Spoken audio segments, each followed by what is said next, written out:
Plantcast, o podcast sobre fisiologia e nutrição de plantas. Olá, ouvintes! Sejam muito bem-vindos a mais um episódio do Plantcast, o primeiro podcast sobre nutrição e fisiologia de plantas do Brasil. Neste episódio, abordaremos aspectos importantes sobre o tema agricultura estômatos abertos. Dessa forma, daremos uma atenção especial às plantas e, sobretudo, como elas se comportam frente aos fatores de produção. Além disso, discutiremos também algumas práticas de manejo que favorecem o uso eficiente dos recursos e que maximizam a produtividade das culturas. Para tanto, recebemos hoje como convidado o Dr. Derli Henriques, professor do Departamento de Agronomia da Universidade Federal de Viçosa, em Viçosa, Minas Gerais. Eu sou o Luiz Almeida, consultor de desenvolvimento de mercado da ICL no estado do Maranhão, e agora passo a palavra aos meus colegas Vinícius e Pedro para que eles possam se apresentar. Olá pessoal, eu sou Vinícius Rodrigues, sou consultor de desenvolvimento de mercado da Regional Goiás DF e para mim é um prazer estar aqui hoje discutindo com o professor Derli e os colegas aí da ICL sobre um tema tão relevante que é a questão dos estômatos abertos. Olá Luiz, Vinícius, professor Derli e a todos os ouvintes. Eu sou o Pedro Souza, sou consultor de desenvolvimento de mercado da ICL, faço parte do time do Cerrados Leste e atuo diretamente com as grandes contas da companhia. É uma satisfação estar dividindo esse podcast com vocês, em especial com o professor Derli. Muito obrigado, Vinícius e Pedro. É uma satisfação tê-los aqui hoje. Tenho certeza de que vocês irão enriquecer bastante a nossa discussão. Agora sim, vamos passar a palavra para o professor Derli Silva, para que ele possa se apresentar. É um prazer estar aqui falando sobre estômatos abertos e eu tenho certeza que com esse time nós vamos conversar bastante a respeito desse assunto e trazer informações, trazer pontos de vistas que sejam relevantes para que a gente possa conversar sobre a aplicação dessa tecnologia que nós estamos desenvolvendo, que é da agricultura estômatos abertos, para o crescimento e modernização do agro brasileiro. É um grande prazer estar com vocês nesse momento tão interessante. Muito obrigado por estar aqui conosco hoje, professor Derli. Tenho a plena certeza de que o senhor compartilhará informações muito importantes conosco e com os nossos ouvintes. Vamos então dar início ao bate-papo de hoje. Professor Derli, o senhor tem abordado e divulgado muito o conceito de agricultura estômato aberto. Antes de iniciarmos, o senhor poderia, por favor, explicar para os nossos ouvintes como funcionam os estômatos e qual o seu papel fisiológico nas plantas? Perfeito, Luiz. Essa é, de fato, uma pergunta muito interessante. O que acontece? Eu tenho uma palestra, inclusive, que eu classifico o estômato como o grande maestro. Por quê? O que nós chamamos de agricultura é a interação planta, solo, atmosfera.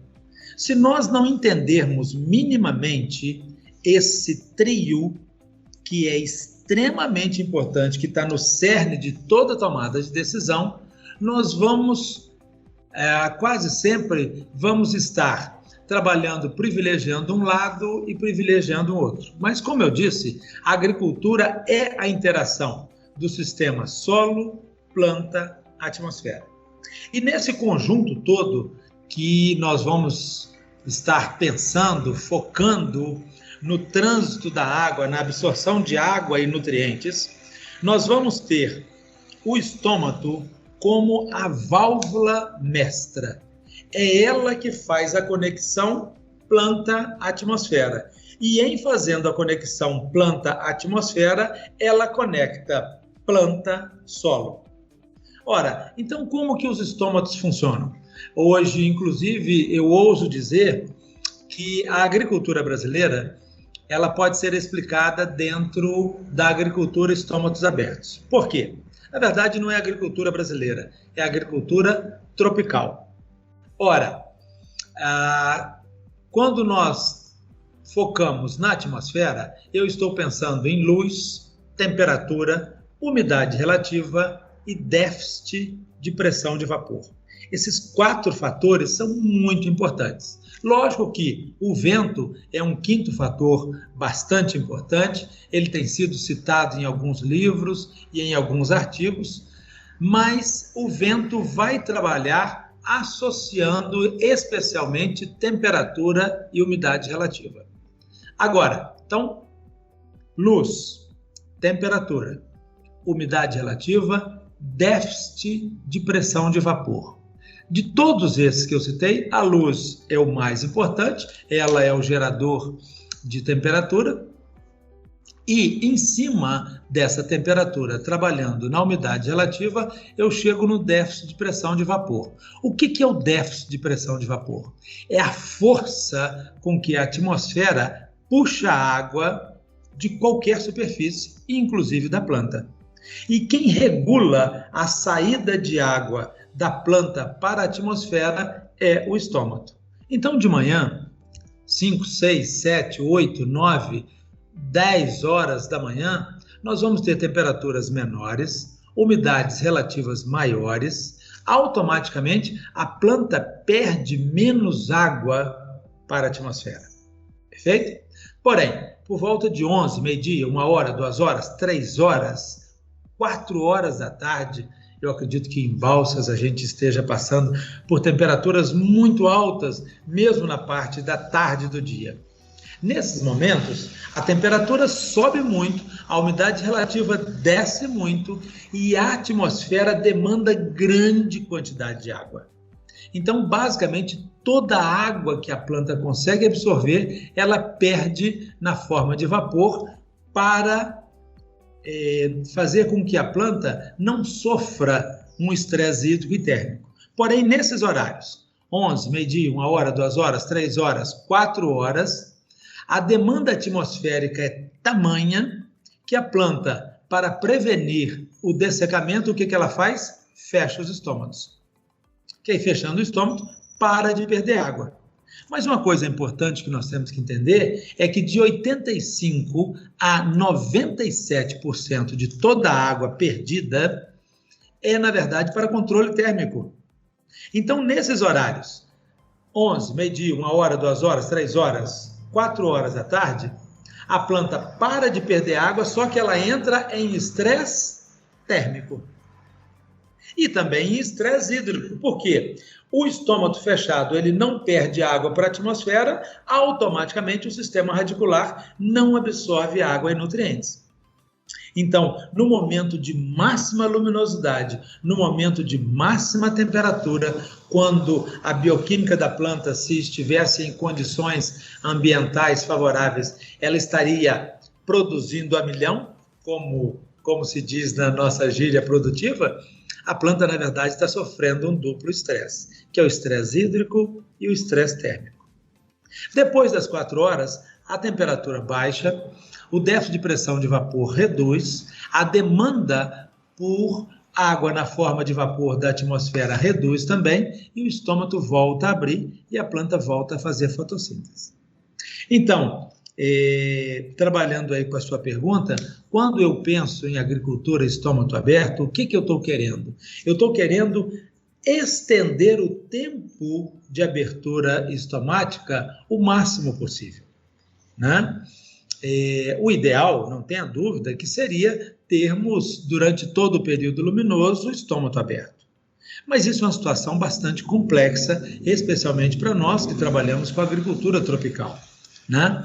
E nós temos resultados mostrando hoje que um aumento significativo de tempo de abertura estomática, isso vai refletir direto na produção, com aumentos aí de 60%, 90%, até 180%. Então, se eu pudesse definir em poucas palavras a agricultura estômago aberto, eu diria para você que é o meio de mantermos a planta em fotossíntese máxima, gerando esqueletos carbônicos, absorvendo água e nutrientes perto do seu máximo, de tal forma que esta planta possa exprimir todo o seu potencial genético produtivo. Excelente, professor Derli. Muito boa resposta. Então, os estômatos, eles têm um papel fundamental na produção das culturas, né? Podemos dizer que tudo que é produzido passa por aquele orifício tão pequeno que é os estômatos. Toda a nossa produção passa por ele. Com certeza. Excelente. Especialmente as plantas C3, né? Porque as plantas C3, elas têm um controle de CO2 mais deficiente em relação às C4. Então, as C3, elas respondem hoje, nós já fizemos mais de 15 experimentos com tomate, estamos começando agora experimentos com soja, já fiz experimentos com eucalipto. Então, essas plantas respondem de uma maneira grandiosa, justamente por conta do controle do CO2 não ser tão efetivo quanto nas plantas C4. E aí caberia uma pequena pergunta, sabe? Professor, me dê exemplos de plantas C3. Eu vou te dizer, Luiz, que é mais fácil eu te falar o seguinte. Me pergunte quais são as plantas C4. A resposta é mais rápida, né? Plantas C4 de interesse, de grande interesse para a agricultura. Lógico que eu não vou falar todas elas, mas eu diria para você que o milho, cana-de-açúcar, braquiária, as gramíneas, de um modo geral, são C4. Lembrando sempre que o arroz é C3. Tirando estas, meus amigos, o resto, o que você imaginar, é C3. Basicamente, na nossa mesa, 90% do que vai à mesa do brasileiro é C3. Professor Derli, muito importante a gente entender o papel dos estômagos dentro dos nossos sistemas produtivos, principalmente como eles atuam no processo fisiológico das plantas. O senhor resumiu aí a agricultura de estômagos abertos. Eu gostaria que o senhor resumisse de forma bem simples quais são os principais pilares ou formas de você estar atuando ou promovendo essa agricultura de estômagos abertos. Pergunta boa. O senhor não ouviu o meu comentário, né? Porque pergunta boa significa pergunta difícil, né? Não é verdade? E eu sempre digo que pergunta excelente é aquela que eu não sei responder. Mas vamos lá. Bom, nós estamos tratando, então, de agricultura e estômatos abertos. E eu disse que, na verdade, nós estamos dentro do sistema solo, planta, atmosfera. Eu não sei se fica claro para todos, mas eu vou aclarar para vocês por que esse sistema se chama solo, planta, atmosfera. É justamente porque essa é a sequência do caminhar de água e nutrientes. O sistema radicular capta do solo água e nutrientes, então entramos com solo, né? Essas raízes agora, nessas raízes, essa água e nutrientes vai caminhar por dentre as células, nós temos pelo menos 3 caminhos aí, e finalmente esta solução vai chegar às folhas e via estômato vai para a atmosfera. Então, quando nós colocamos sistema solo, planta, atmosfera, nós poderíamos dizer para vocês que é a sequência água, nutrientes, que sai do solo, passa à planta e vai à atmosfera. Então, o que eu estou querendo falar, Pedro, com esse assunto? Eu quero dizer que esses 3 sistemas, esses 3 componentes, eles precisam de estar preparados para a nossa planta. O solo, quando eu penso em solo, o solo é o grande repositório de água. Grande repositório de água. Né? Nós precisamos, inclusive, de fazer com que o solo retenha cada vez mais água para evitar enchentes, evitar erosão. Então, o solo é o grande repositório de água. Além disso, em função do solo ter CTC, ter macro e microporos, este solo também vai ser fonte de nutrientes e vai ser fonte de O2, oxigênio.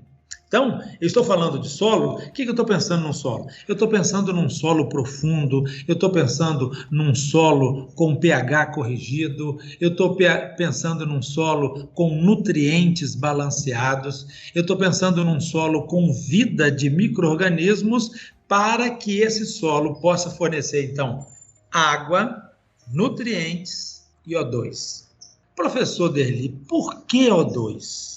Porque esse O2 vai ser absorvido pelas raízes e vai permitir a respiração aeróbica, aumentando em muito a eficiência de absorção nutricional. Então, quando eu penso em micro-organismo, isso é fantástico, isso é a vida do solo, e eu tenho que pensar nesse micro-organismo fazendo comunicação com a minha planta e gerando O2. Ora, quando nós trabalhamos com plantas, eu tenho que pensar em plantas com sistema radicular grande, vigoroso, profundo, amplo. Para quê? Para que esta planta possa explorar boa parte do solo, para absorver mais água e mais nutrientes. E eu tenho que ter raízes profundas. Por que a planta deve ter raízes profundas? Para que ela possa absorver água com temperaturas menores.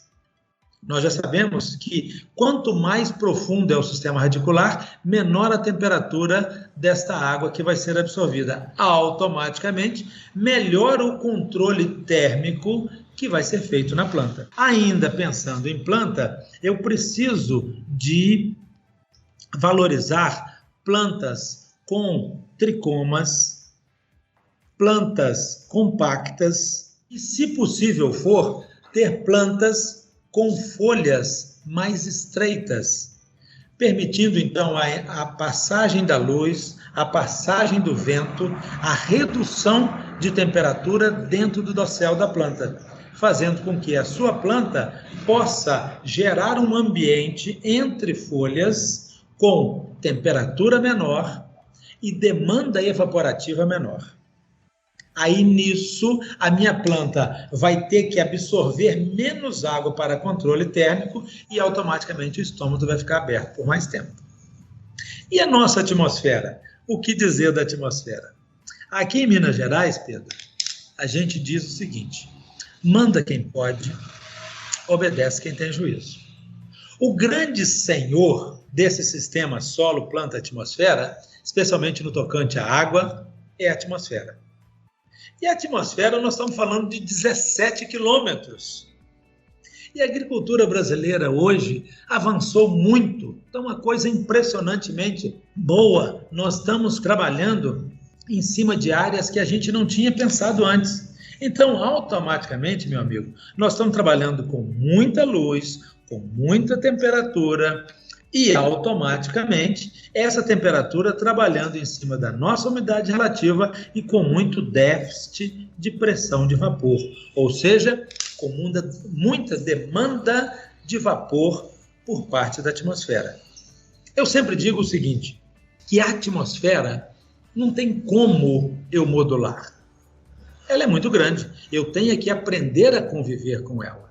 Então eu vou usar os outros fatores, quais sejam solo e planta, para conviver e para explorar de forma eficiente a atmosfera.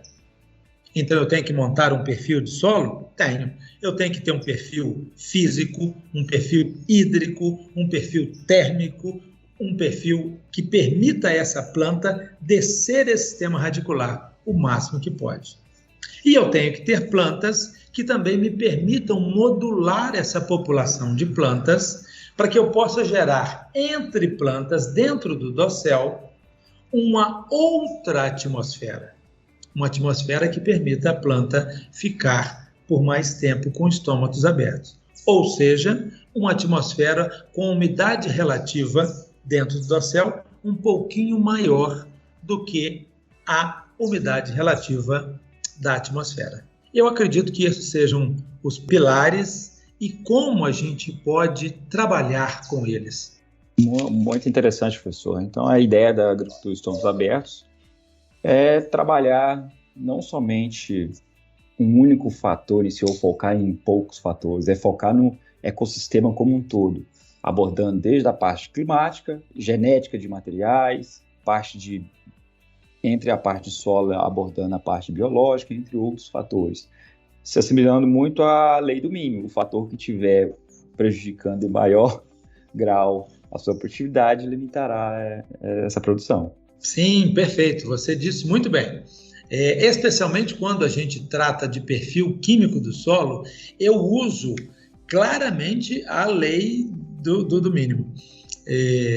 Eu terminei agora uma série de experimentos com uma tese de doutorado e continuamente o aluno me perguntava: professor, então quer dizer que o primeiro elemento que nós temos que trabalhar é fósforo? E eu dizia: não. O primeiro elemento que eu tenho que trabalhar é o que mais está em falta. É justamente a lei do mínimo, né? Agora, eu tenho que lembrar o seguinte: o meu foco maior é planta. Meu foco maior é planta.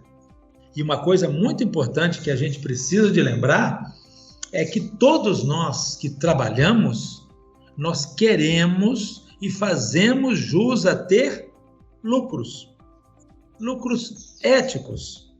A minha formação, Pedro, é de vendedor, né? O meu primeiro emprego, eu fui vendedor na extinta Shell Química. E lá, a minha primeira aula para ser um vendedor, eu me lembro disso como se fosse hoje. Uma psicóloga dizendo: o que é o vendedor? O vendedor é aquele que apresenta soluções. Então, esse é o nosso papel. Quando nós temos informações que geram soluções, que geram novos patamares, ou soluções que geram pensar, refletir, para que a gente possa, em conjunto, o lado teórico com o lado prático, chegar numa resposta nova, para mim, essa é a grande associação. E hoje, particularmente, eu fico muito feliz quando estou trabalhando com o pessoal da soja. Eu vou dizer soja porque eu tenho tido um bom contato com essa turma. É uma turma muito combativa, uma turma que pergunta, que checa, que vai, que tenta materializar uma solução. Então isso é ótimo. Eu sou um teórico. Eu estou sempre estudando, eu estou sempre lendo, eu estou sempre envolvido com artigos. Esse é o meu papel. E muitas vezes, como teórico, eu posso gerar soluções que às vezes a pessoa da prática vira e fala: ah, mas isso não tem como fazer. É possível. Outras vezes o sujeito fala: não, peraí, essa solução pode ser alcançada assim, assim, assim, assado. Essa ligação, e a agricultura estômago aberto, Pedro, vai por aí. Eu apresento, então, os principais princípios, mas eu sou teórico, né? E aí, depois tem o outro: não, peraí, isso aqui é muito difícil, isso aqui é mais fácil, e daí vai surgindo a capacidade gerencial de cada um e a busca pelo sucesso. E automaticamente esperamos nós que isso reverta em lucros, né? E esses lucros nossos, na verdade, eles caminham para todo o Brasil. Você falou muito a respeito da questão das plantas C3, né, que são de extrema importância para alimentar os brasileiros. E eu queria ouvir de você, né, sabendo que o grande desafio é manter o estômago aberto, que você falasse aí para os nossos ouvintes o que a gente pode fazer, né, para estar induzindo, né, ou manejando essas plantas aí para manter esses estômagos abertos por um período maior. Muito bem. O que acontece? Nós estamos trabalhando com plantas C3. Eu diria, e vou reforçar, C3 com raiz pivotante. O que é uma raiz pivotante? É aquela estrutura que nós vamos ter uma raiz principal e dela derivam raízes secundárias e terciárias. Perfeito? Ora, então a primeira coisa que eu preciso de garantir para que essa planta possa se desenvolver é um solo saudável. E uma coisa muito importante que eu preciso de dizer para vocês: Eu vejo muito essa questão de construir perfil de 1 metro, 1,5 metro, 2 metros. Nós vamos construir perfil até que profundidade? Nós vamos construir perfil de solo até 100% da capacidade de campo. A partir daí, eu começo a ter, se eu descer mais em profundidade, eu começo a ter água de mais e oxigênio de menos. A planta precisa desse equilíbrio solo, água, nutrientes e O2.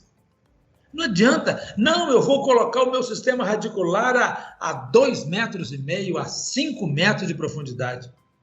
Muito provavelmente as suas plantas vão ficar afogadas em excesso d'água. Eu preciso de ter um perfil hídrico. Eu tenho que saber como que a água se comporta no meu solo.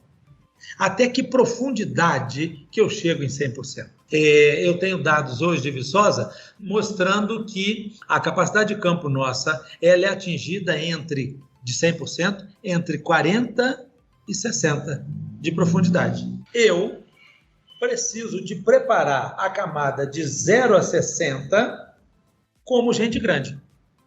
Então, eu tenho que corrigir pH, eu tenho que ver a relação de nutrientes, né? Fósforo, cálcio, magnésio, enxofre, nitrogênio, né? Eu tenho que ver tudo isso, porque esse é o horizonte que eu quero que a minha planta explore efetivamente. Certo? Então, eu estou trabalhando com planta C3 de raiz pivotante. Qual a primeira coisa que eu fiz? Controle ou perfil hídrico. Junto com o perfil hídrico, eu faço o perfil térmico, para saber, em cada profundidade, a disponibilidade da água e a temperatura desta água. Por quê? 90% a 95% de água vai ser perdida na forma de vapor para controle térmico. Então, se eu conseguir reduzir a temperatura dessa água em 1 grau, eu já aumento muito a minha eficiência e faço economia d'água, tá bom? Então, veja que eu estou focado na planta. Aí, conhecendo o meu perfil hídrico, conhecendo o meu perfil térmico, eu vou fazer o meu perfil químico e físico. Nessa região, eu não posso ter camada adensada. Perfeito? Nessa região, eu preciso de ter uma população rica de micro-organismos. Esse é o meu horizonte que eu vou explorar. Ainda, trabalhando com plantas C3, eu preciso de fazer testes de variedades. Isso é muito importante. Isso é muito importante. Eu preciso de conhecer a adaptabilidade das plantas. Eu preciso de, enquanto agrônomo, enquanto consultor, ver além da produção. Eu tenho que ver se a minha planta, se ela está produzindo primórdios radiculares ao longo do colmo. Esse é um grande sinal de que a minha população de plantas não está adequada para aquele local. Eu não posso simplesmente fazer plantios de variedade e definir pela que produz mais. Vocês me desculpem a crítica, mas isso é voltar na década de 80, na década que eu iniciei a minha faculdade. Não, hoje o agrônomo, o consultor, o biólogo, ele precisa de caminhar na planta, ele precisa de conversar com essa planta. Essa planta, como que está a questão de pegamento de flores? Quantos porcentos de flores nós pegamos? Gerou primórdios radiculares? As folhas estão amplas, esticadas e lisas e finas, ou as folhas estão mais densas? Essas informações são muito importantes para que a gente possa entender as respostas da minha planta. E isso vai muito além de produção de grãos, ok? Porque, como eu disse, o outro lado, que é a atmosfera, eu preciso de conseguir disponibilidade de luz, temperatura, umidade relativa, a ocorrência de ventos, para que eu possa adequar as minhas plantas. Então, Pensando nas nossas C3, que precisam de controle, precisam de melhor quantidade de CO2, eu preciso, então, de trabalhar com o vento. Por quê? O vento ele vai fazer duas coisas muito interessantes. Primeiro, ele vai retirar o excesso de umidade dentro do dossel da planta. E segundo, ele vai renovar o estoque de CO2. Então, nós que trabalhamos com planta C3, nós precisamos de privilegiar o vento dentro do dossel. Mas vejam, a sequência que eu coloquei o vento. Primeiro, eu estruturo o meu solo. Depois, eu estudo e seleciono a minha planta. E depois, eu vou organizar para conviver bem com a minha atmosfera. É muito bom, professor. Realmente é uma grande dúvida no campo. Qual a profundidade ou a que profundidade eu devo trabalhar ou construir esse perfil? Muito em razão das diferenças climáticas, material genético e condições de solo de cada região. E essa sua resposta nos dá uma ideia de que o agrônomo, o cara tem que andar na roça e identificar as especificidades de cada sistema, ler as condições do meio e tomar a sua decisão. Exatamente isso. Você falou perfeito. E nós temos que, cada vez mais, ler o que a planta nos fala. Nós temos que entender, e quando eu digo isso, o nosso cliente, quer dizer, a nossa planta, ela não fala daquilo que nós imaginamos, mas ela vai descrever para a gente exatamente o que está acontecendo. Durante mais de 20 anos, eu trabalho com tomate. Então, eu sempre digo o seguinte, o tomate é um grande fofoqueiro. Ele me conta tudo o que aconteceu, ele chega até a me falar as datas quando aconteceu. E a soja vai pelo mesmo caminho, mas eu preciso, então, de aprender a ler. Agora, se nós voltarmos e ficarmos só lá naquela história de produção, essa é uma análise que eu perco, não resta a menor dúvida que produção é a principal característica, mas eu perco muitas informações para gerar novas e maiores produções. E agora a pergunta do milhão, né? Quais são os estímulos fisiológicos ou nutricionais que nós devemos fazer aí para as plantas para promover, né, então, esse melhor enraizamento e estar aliado aí à agricultura do estômago aberto? Nossa, essa foi a pergunta de 1 milhão, hein? Muito boa mesmo. Vamos lá. Quais estímulos e o que a gente pode fazer, né? Essa é a grande pergunta, né? O que a gente pode fazer para minorar esse problema?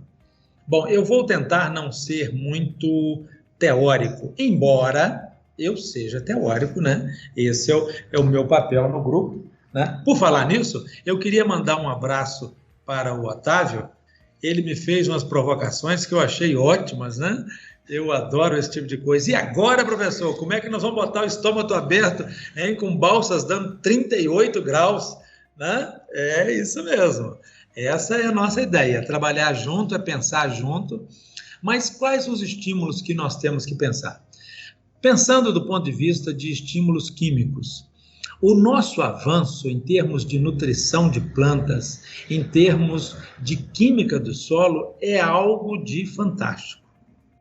Todos os profissionais dessa área estão de parabéns. Os profissionais da área de fisiologia nem se fala, né? Nós temos hoje fisiologistas de nível internacional e não é qualquer universidadezinha, né? São patamares, são geradores de conhecimento mesmo, né? A turma da atmosfera, meu Deus do céu, né? Hoje nós temos levantamentos mais confiáveis do que muitos institutos do primeiro mundo. Então, o que nos acontece? Nós temos que agora trabalhar com a conexão solo, planta e atmosfera. Então, o que eu vou dizer para vocês? Nós temos aí os 14 principais elementos. A gente tem que estar atento, como o Pedro disse um momentinho antes, é a história da lei do mínimo, né? Mas eu queria chamar a atenção de alguns nutrientes. Eu queria chamar a atenção para selênio, para manganês, para cobre e para zinco. Por que esses elementos? Porque estes nutrientes, que quase sempre são demandados em pequena quantidade, serão justamente os nutrientes que vão estar associados à redução do estresse hídrico e térmico, que a nossa planta vai passar nos horários de 11, meio-dia, 1 hora, 2 horas, 3 horas até 4 horas. Né? Especialmente cobre, zinco e manganês, eles estão ligados direto à superóxido dismutase, que faz a grande mágica de pegar um radical livre, extremamente tóxico, que é o oxigênio singleto, e transformá-lo em peróxido de hidrogênio, para que depois uma maquinaria enorme, extremamente rica, possa transformar, decodificar esse negócio, transformando em água e O2. Aí entram catalases, polifenol, oxidase, vão entrar, mas a superóxido dismutase é basicamente ela, ou principalmente ela, que vai fazer esse trabalho. Então eu preciso de garantir uma boa nutrição de selênio, de cobre, de zinco, de manganês, para que eu possa reduzir esse estresse na planta. Por que eu estou focando nesses elementos? Porque, pelo que eu tenho visto, a parte especialmente de macronutrientes, a atenção, o foco tem sido cada vez melhor, cada vez mais claro e mais bem feito. Mas observem esse detalhe. E ainda, mais uma coisa que eu gostaria de falar, que é a questão de concentração, nutrição com ferro. Ferro é um elemento perigosíssimo, não resta a menor dúvida. Deu excesso d'água, ferro 3 passa ferro 2 e nós podemos ter problemas com excesso de ferro. Porém, o ferro vai ser o responsável por todo o trânsito transmembrana. E aí, eu preciso de estar alerta para a nutrição com ferro. Então, são esses elementos que eu gostaria de chamar bem a atenção. Professor, só complementando então, dentre as estratégias nutricionais, você disse da importância dos micronutrientes. Como que você avalia a questão da aplicação aí dos fertilizantes foliares, desses micronutrientes? Quanto mais eu conseguir parcelar durante o ciclo da cultura, é a melhor alternativa? Ou, vou falar, muita gente faz uma aplicação só e deixa por passar aí. Qual o teu posicionamento como consultor? No caso, é muito interessante, especialmente esses micronutrientes que eu falei, a saída, utilizar a adubação foliar, ela é extremamente boa. Não tenha dúvida disso. Agora, normalmente esses elementos, se eu conseguir parcelar ao longo do cultivo, é muito melhor. Isso não tenha dúvida. Eu vou lá e faço uma aplicação. Esses elementos são móveis? São móveis. Mas eles são móveis segundo uma contingência, segundo uma possibilidade. Uma planta, uma folha que está em plena atividade metabólica não vai liberar o seu cobre, zinco, para uma outra planta que está para uma outra folha que está em crescimento. Então, eu preciso de fazer essas aplicações, especialmente naqueles pré-momentos de grande demanda. Então, se nós estamos falando, por exemplo, eu estou passando aqui de V4 até V5. Esse é um bom momento para eu fazer uma aplicação desses micronutrientes pensando numa superóxido dismutase. Por quê? Porque esse é o momento em que a planta vai começar a formar células que se diferenciarão para formar flores. Então, esse é um momento bastante interessante. Depois, lá na frente, V8, V9 e R1. Esse é um momento que é muito interessante, porém, esse é um momento perigoso. Esse é um momento perigoso porque em R1 eu tenho aberturas de flores. A abertura de flor significa um momento de grande sensibilidade da planta. Dependendo do equipamento que eu utilizo, esse equipamento pode derrubar uma grande quantidade de flores. Então, se eu tenho uma estrutura, se eu tenho uma aplicação aérea que não vai causar a queda de flores, V8, V9, R1 é fantástico de utilizar. E depois, um pouco mais à frente, né, lá em R3, por exemplo, também é um excelente momento para eu fazer aplicações de micronutrientes, porque é o momento de enchimento de grãos. E aí, se me permitem, nesse último momento, R3, por exemplo, eu vou olhar bem a questão do ferro, porque é um momento que eu vou ter grande formação de fotossíntese, gerando sacarose. Essa sacarose vai ser utilizada inicialmente direto para todo o metabolismo da planta. Aquilo que não foi utilizado imediatamente vai sendo formado amido no cloroplasto e, normalmente, nos momentos de menos demanda, esse amido vai ser de novo transformado em sacarose e vai descer nutrindo folhas, nutrindo flores e também sistema radicular. Só que para toda essa movimentação, a planta vai precisar de fósforo e de ferro. Então, especialmente em R3, eu pensaria nessa história de uma suplementação com ferro.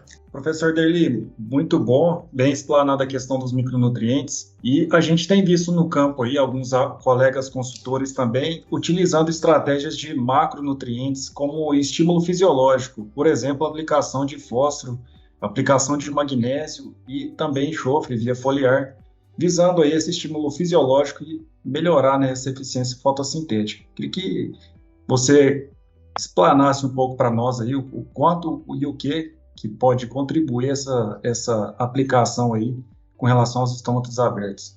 Perfeito. Não, esse é um assunto muito importante. Inclusive, e quando a gente tem excesso d'água, quase sempre excesso d'água, inclusive até caiu na minha última prova sobre isso, sabe? Excesso d'água e a atmosfera com nuvens muito carregadas, nós vamos ter um crescimento de plantas. Esse crescimento ele é exagerado e a planta acaba demonstrando algumas deficiências. O que a gente precisa de fazer? Olha, na verdade, o bom consultor, ele já fez. Por quê? Eu tenho que prevenir esse tipo de coisa. Então, nós estamos falando de fósforo. O fósforo é um elemento extremamente importante, né? É ele que vai compor o ATP, que é a principal energia da planta. Eu vou ter cálcio, magnésio. Magnésio, um nutriente que nós não podemos esquecer, tanto via solo, quanto mesmo aplicações como coadjuvante em foliares, mas normalmente a quantidade desses macronutrientes, eles nos demandam e nos levam para a aplicação via solo.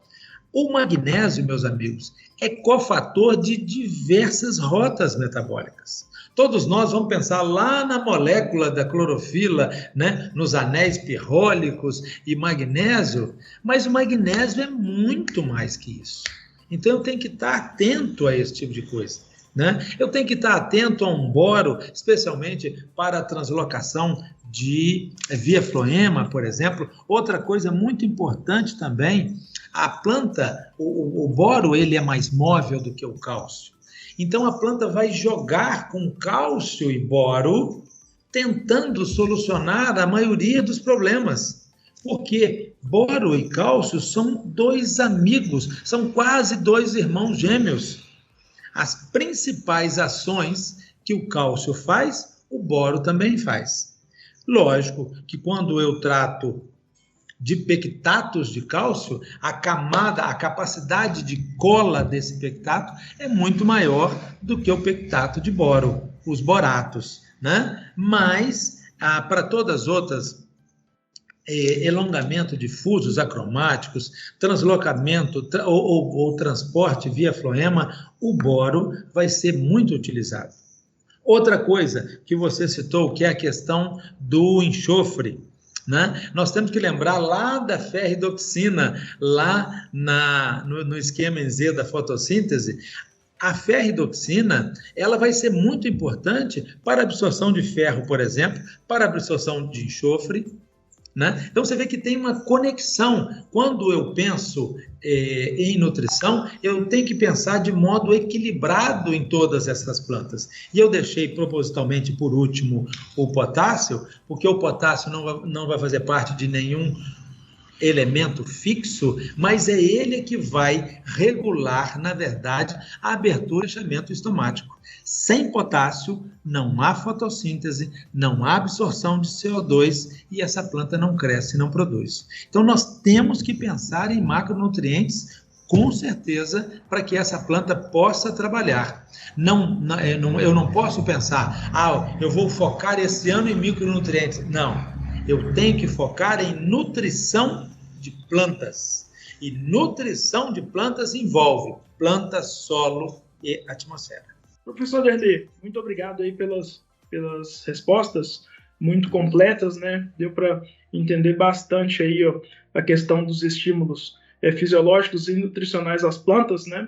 Com o objetivo principal de manter essas plantas com os estômatos abertos por um período maior de tempo e aumentando assim a produtividade. Atualmente, a gente observa assim uma grande discussão acerca da utilização de solutos compatíveis para a prevenção de estresses em plantas. O senhor poderia explicar aos nossos ouvintes, né, o que são esses osmoprotetores ou solutos compatíveis e como eles atuam nas plantas do ponto de vista fisiológico? Perfeito. Os osmoprotetores, como o próprio nome sugere, eles vão trabalhar na parte que regula a questão de água. Efetivamente, eu trabalhei com os osmorreguladores, eu tenho experiência com prolina e agora nós estamos desenvolvendo um trabalho que envolve prolina e glicina betaína. O que acontece? Especialmente a prolina é um aminoácido, né? Então, a planta gera a prolina quando a planta está faceando um estresse hídrico muito severo. Perfeito? E aí, o que acontece? Gera a prolina ela vai para o citoplasma e depois para o vacúolo. Com isso, baixa o potencial hídrico dessas células, especialmente se nós estamos falando de célula guarda lá no estômago, baixa o potencial hídrico, ocorre a entrada de água nessas células, a abertura do ostíolo, estômago aberto, e aí uma coisa muito interessante é que tem alguns relatos de publicação. Quando você tem prolina, você baixa o potencial hídrico, isso permite à sua planta abrir estômagos, receber CO2 e perder menor quantidade de água. Ok? Agora, no caso da glicina betaína e outros osmocompostos. No caso da glicina betaína, ela vai fazer exatamente isso, somente que dentro do cloroplasto. Então, ela vai permitir uma estabilidade de membranas dentro dos cloroplastos, fazendo com que a maquinaria do cloroplasto sofra menos com o estresse hídrico e térmico nesses horários 10, 11, meio-dia, 1 hora, 2 horas, até 3 horas da tarde. Né? Então, hoje nós temos diversos compostos, muitos deles a gente está estudando intensamente para que a gente possa utilizar. Mas, basicamente, o que esses osmocompostos fazem é reduzir o potencial hídrico, vacúolo, citoplasma, cloroplasto, para permitir a entrada da água. Com isso, as células ficam túrgidas e ocorre a abertura estomática por mais tempo. Né? No nosso experimento que nós fizemos com suplementação de prolina exógena, nós tivemos um aumento de produção de 33%. Isso por quê? Porque os estômagos ficaram abertos por mais tempo. Então é bastante interessante, mas o que eu queria ressaltar? Osmorregulador é bastante interessante, especialmente quando eu tenho certeza da eficiente hidratação da minha planta.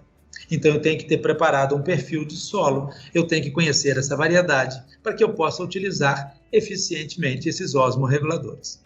Excelente, professor. Então, quer dizer que esses solutos compatíveis, uma vez que eu consigo aumentar as suas concentrações dentro da planta, eles vão fazer com que essas células fiquem túrgidas e continuem fisiologicamente ativas. Então, a minha planta está fisiologicamente ativa, mesmo em situações de baixa disponibilidade de água. Seria isso?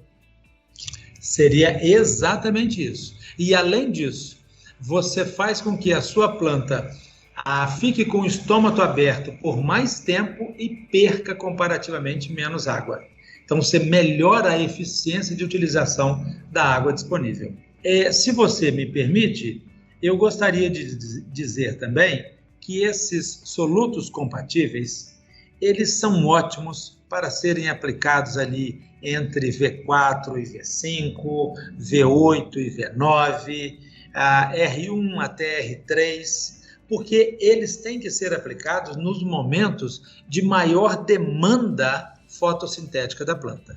Sim, perfeito, professor Derli. Então, a aplicação desses solutos compatíveis ou osmoprotetores, eu utilizaria essa aplicação para prevenir a ocorrência de um estresse, para mitigar aqueles efeitos do estresse. Para mitigar, essa é a palavra. Exatamente. E outra coisa que a gente observa bastante no campo, outro posicionamento, é após a ocorrência dos estresses. Porque como a nossa agricultura, né, a nossa fábrica é a céu aberto, a ocorrência de estresses é praticamente inevitável.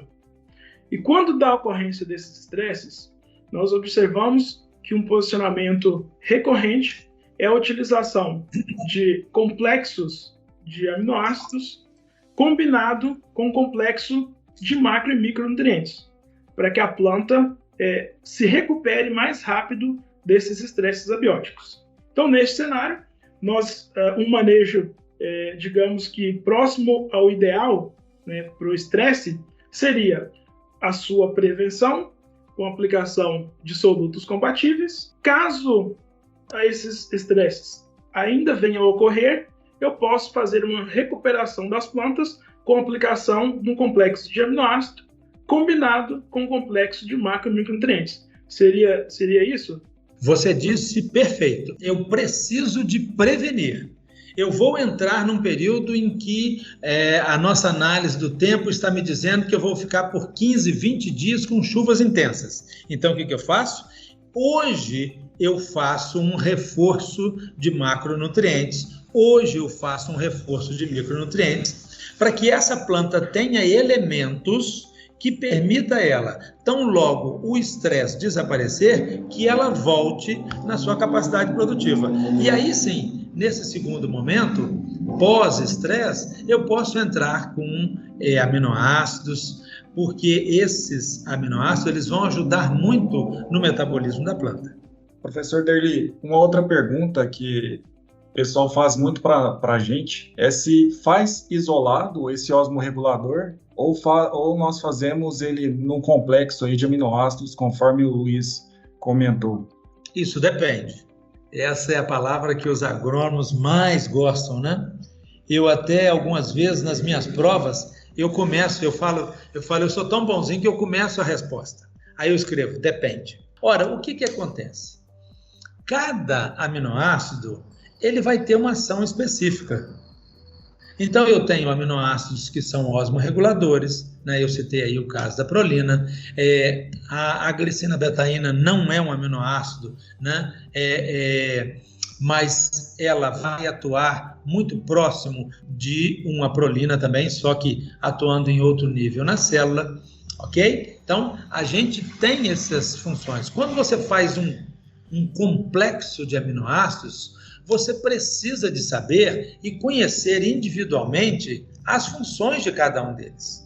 Porque nós vamos ter aminoácidos que estimulam a retirada de nutrientes, né, de carboidratos do cloroplasto para a planta, eu vou ter aminoácidos que estimulam o crescimento radicular, eu vou ter aminoácidos que ajudam na maquinaria de estresse hídrico e térmico. Então, desde que você conheça as funções e saiba exatamente por que você está recomendando aquele complexo, o complexo pode ser usado sem problema nenhum. Como eu sou um novato nesse estudo aí de soja, eu vou preferindo trabalhar com osmorregulador por osmorregulador. Perfeito? Mas, desde que você os conheça, você pode sugerir os osmocomplexos, não tenha dúvida disso. Muito obrigado, professor Derli, pelas suas respostas precisas. E agora, caminhando para o encerramento do nosso Plantcast hoje, após a abordagem de todos esses pontos tão importantes, Derli, qual seria aí a mensagem que você deixaria para os nossos ouvintes? Fique à vontade aí para mandar uma mensagem para eles. Eu, mais uma vez, gostaria de agradecer a oportunidade, Luiz, Vinícius, Pedro, agradecer a ICL, é muito, muito bom estar aqui e poder conversar com vocês. Lógico, agradecer e valorizar a UFV, que é a casa que me acolhe, que me permite estudar, que me permite hoje estar numa posição de responder perguntas importantes para a agricultura brasileira. Então, tenho muito a agradecer isso. E eu gostaria muito de convidar aos consultores para que eles pensassem, para que pensem com muito carinho na implantação dos princípios da agricultura estômago aberto. Por quê? Nós precisamos, e é possível que a gente amplie a nossa capacidade produtiva. Com isso, é possível que a gente reduza os custos de produção. Então, nós vamos gerar mais alimentos para o mundo. Se hoje 20% dos alimentos do mundo saem do Brasil, nós podemos pular para 25%, podemos pular para 30% dos alimentos do mundo saindo do nosso país. O nosso país, de fato, é um berço fantástico, como diz Leandro. Nós temos muito sol, nós temos muita temperatura, nós temos possibilidades de cultivo fantásticas. Então, pensem na possibilidade da gente gerar muita produção, alimentando o mundo e reduzindo os custos, de tal forma que a gente possa vender barato e ter lucro. Essa é a grande proposta. Pensem nisso. Vamos juntos nesse desafio, mas a agricultura estômago aberto não está pronta, não é uma obra acabada. Eu não vou ter um protocolo, faz assim, assim, assim, assim que vai resolver. Não. Eu preciso de parceiros que pensem comigo. Eu sou um provocador teórico e preciso de gente com conhecimento, com prática, com garra, com proatividade para a gente transformar isso em realidade. Então, vamos juntos nessa viagem para que a gente possa construir um mundo novo, mais bem nutrido, mais feliz e com mais dinheiro no bolso. Porque também nem relógio trabalha de graça. Muito obrigado. Muito bom, professor Derli. Muito obrigado mais uma vez aí por todas essas informações compartilhadas conosco hoje. Informações muito relevantes, que serão muito úteis para nós e para nossos ouvintes. Agradeço também ao Pedro e ao Vinícius pela participação neste podcast, com contribuições significativas para esses assuntos que nós discutimos. Além disso, gostaria de agradecer aos nossos ouvintes pela audiência e também por compartilharem o nosso podcast com suas respectivas redes de contato. Um forte abraço a todos e até o próximo episódio. O Plantcast é uma produção da ICL, Impacto para um Futuro Sustentável.